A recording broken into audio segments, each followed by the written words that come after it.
Meitei makai jum loi na mai tharang le.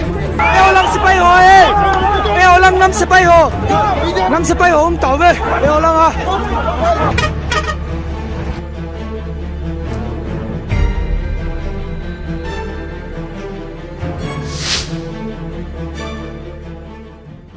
Today, May 3, marks the second year of the ethnic violence that erupted in Manipur between the Meitei and Kuki communities. In response, security has been intensified across the state to prevent any potential unrest. In Imphal, the Apex Meitei organization Kokomi organized a public convention at Khumam Lampak to mark the day and voice collective concerns to the union government. Meanwhile, in Churachandpur, a Kuki majority district, the Indigenous Tribal Leaders Forum observed Separation Day to mark 2 years since the onset of the conflict, reflecting their demand for a separate administrative framework. Since the violence began in May 2023, over 260 people have been killed and more than 70,000 displaced, many of whom continue to live in relief camps under challenging conditions. In February 2025, former Chief Minister N Biren Singh resigned, leading to the imposition of President's rule in Manipur. Singh, a Meitei, faced criticism for his handling of the crisis. In December 2024, he apologized for the unrest. The central government imposed direct rule over Manipur after Singh's resignation on 13 February 2025, thus deploying additional troops. The state's police force experienced internal divisions with officers aligning along ethnic lines. This hampered effective law enforcement and further eroded trust between communities. On Friday, around 200 vehicles belonging to combined security forces, including state and central units, conducted a flag march in and around Imphal city, covering both Imphal East and West districts. According to Manipur police officials, security was tightened in both regions with intensive frisking and checking underway at key locations in Imphal, Kangpokpi, Churachandpur and other vulnerable districts. The violence began on May 3, 2023 following a Manipur High Court order recommending scheduled tribe status for the Meitei community. This move was opposed by the Kuki-Zo tribes, fearing loss of their existing benefits. Protests escalated into violent clashes, leading to widespread destruction. Entire villages were destroyed and communities were divided along ethnic lines. Over 4,700 houses and nearly 400 religious institutions were damaged or destroyed.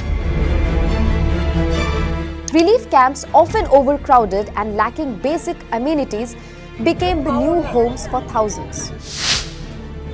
An influential global Meitei body on May 2 urged the central government to immediately terminate the suspension of operations agreement with Kuki groups and take strong action to curb terrorism in Manipur. The group called for decisive intervention to restore peace and stability in the violence-hit state. The Meitei Alliance urged the centre to act on 7 key demands, including intensifying the war on drugs by eradicating illegal opium poppy cultivation and implementing the NRC to identify and remove foreigners. Hindu Meiteis living along Manipur's foothills remain fearful of potential attacks allegedly by the Kukis, who are under the SOO agreement with the government.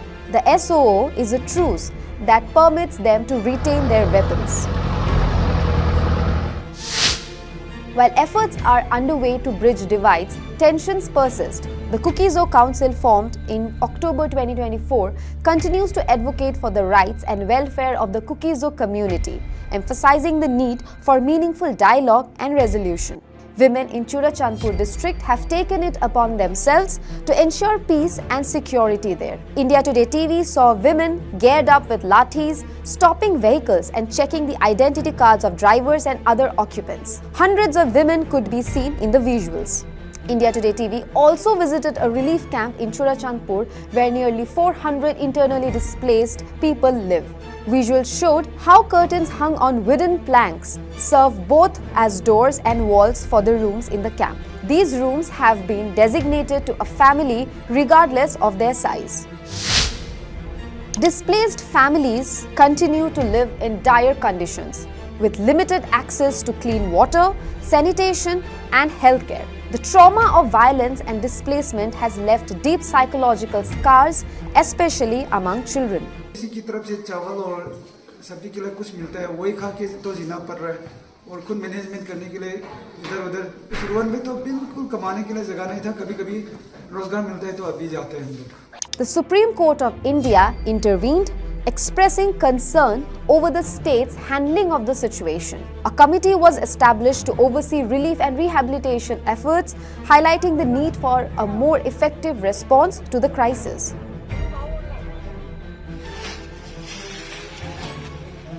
Two years on, yet thousands of people remain displaced, residing in relief camps and awaiting a safe return to their homes.